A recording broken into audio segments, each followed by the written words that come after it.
Hello, thanks for joining me here again. Today I've got something a little bit different. Today I'm going to be working on Mrs. Ed's Mini Empire's Ford Fiesta. I'll give you a bit of background of what the problem was. We've been chasing this for a couple of weeks, trying to get a diagnosis of what the problem might be. And I think I finally figured out what it is, so I'm going to go ahead today and change some parts and see if it's any better. But basically what we're struggling with is an intermittent bad idle. So every now and again the revs on the car will fluctuate quite badly. Only on idle. If you pull away and start driving, drives absolutely fine. If you rev it up, it revs up fine. Doesn't seem to misfire. Not losing any coolant, not losing any oil. No engine management light, which is the key to why this was a bit tricky to diagnose. Normally with engine faults, especially on a modern car, it'll flick the engine management light on. You can plug your code reader in, get an idea of where the problem might be. I have had the car on a code reader. I've got a cheap one here that I use just for scanning faults, and it showed no faults.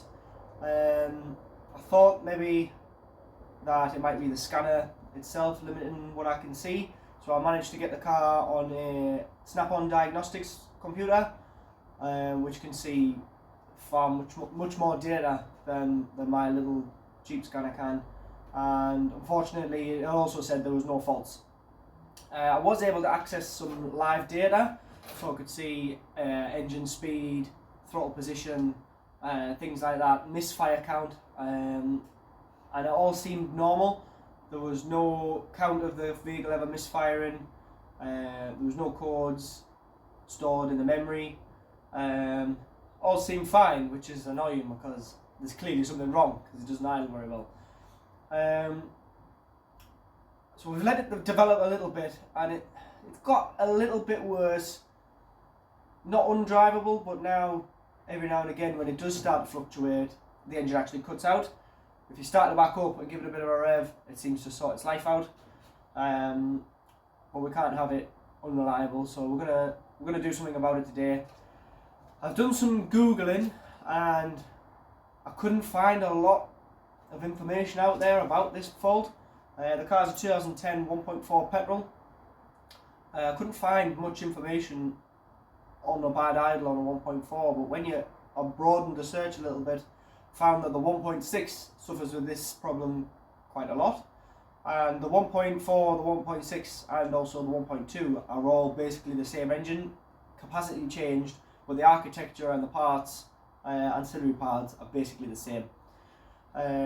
So once I started looking into the fault that comes up when you search for 1.6, I found that the throttle body can cause problems when you get over 120,000 miles, which this car's done.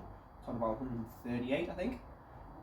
What happens inside is the pins that track up and down the circuit board actually wear. Some people have bent the pins, but they look quite fine, and I found a second-hand unit on eBay for £30. So I'm gonna go ahead and change the throttle body, but we're gonna open up the original one and the new one, just do a bit of a comparison. They're dead easy to change on these, they're right on the top. So hopefully that'll be the end of our issues. So let's get out there and see if we can make it better.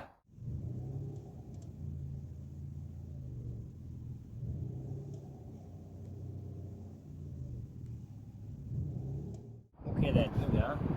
So I've got this little intake pipe, 4 screws, electrical connector to get off.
There we go.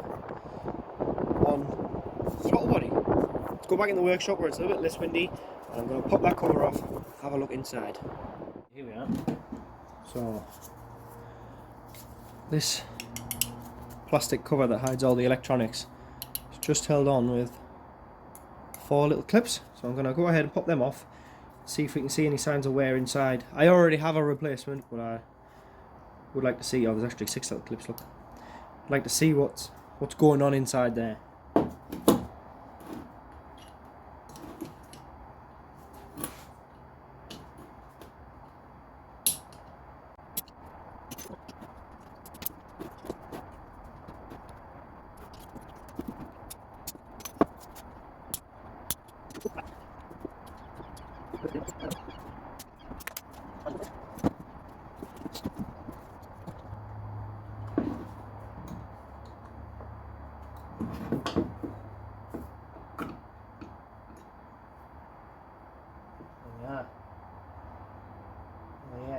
See.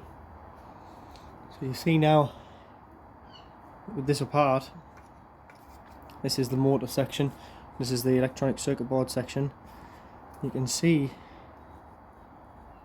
these 4 fingers make contact with this little track here, and you can actually see where they've been running.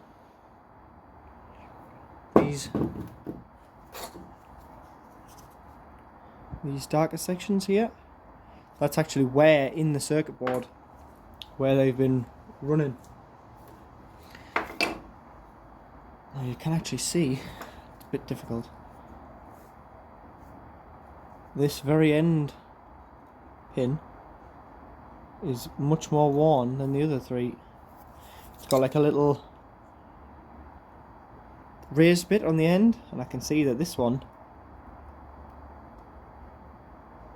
isn't as prominent as the rest of them. They're very, very fine. I'm just touching them with the end of my pick there, and it doesn't take a lot of effort to move them. So I think we might be on to our winner. It's definitely showing signs of wear, and this is what the internet suggested is a cause of the fault we're having. So I'm happy to think that we might be on to the solution here. The car does start run and drive, so I'm not surprised to see that these are completely ruined. But like I said, it is an intermittent problem, which is difficult when you're trying to diagnose a running fault. What I am going to do, before we chuck the new one in, is I'm going to pop the cover off the new one, just to do a quick comparison. This one I bought off eBay. If you're buying second-hand parts, you need to make sure that you match your part numbers from your original ones. So I did already have a sneak peek at this to make sure I was getting the right numbers, and those part numbers are an exact match. This part actually came off of a 1.6 Ford, but it doesn't matter, the part number is the same, that's all that matters. And this car allegedly only had 30,000 miles on it, so hopefully inside here we'll see less wear.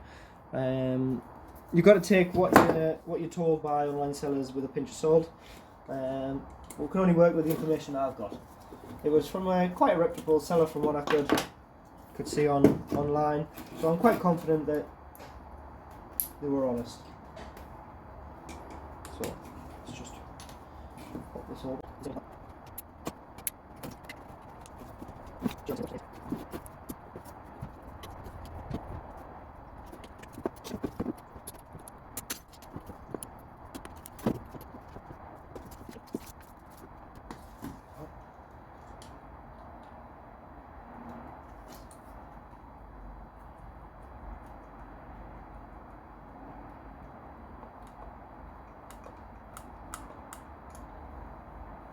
Oh wow. There you go. So you can see where they've been running, but it's much less visible on this section. And those fingers, if I can get the camera to focus,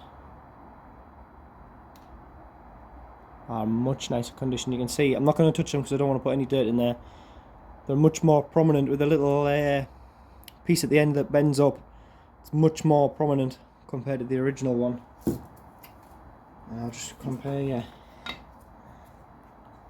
So this one is the new one, this one is the faulty one. You can see how much more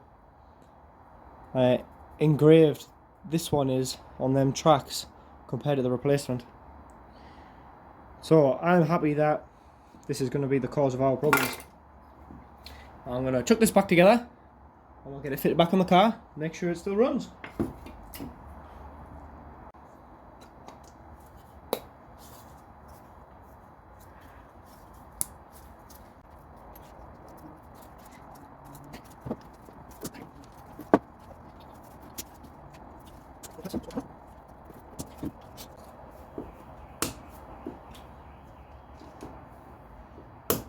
Go.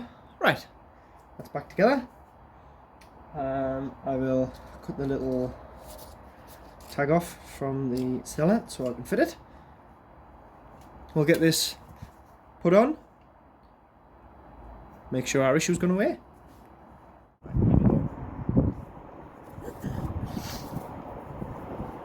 Should only go on one way, I think. That way, it's got a little hole there which locates on a little peg down here on the inlet manifold.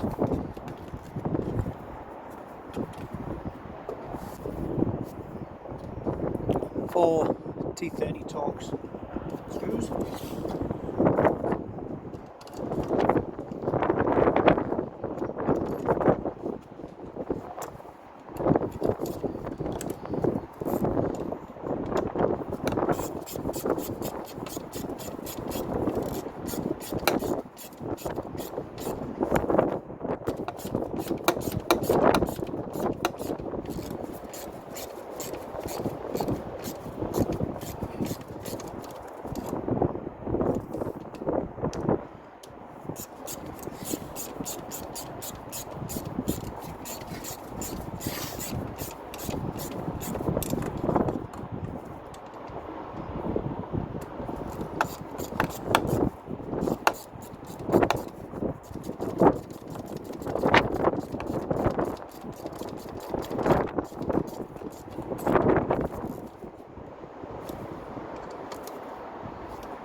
Tighten the hose clips.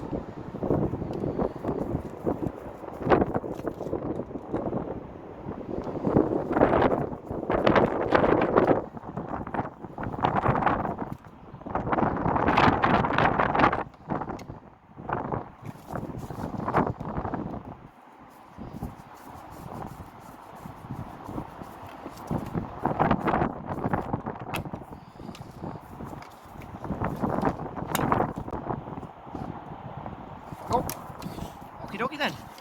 That's the job done. Here we go.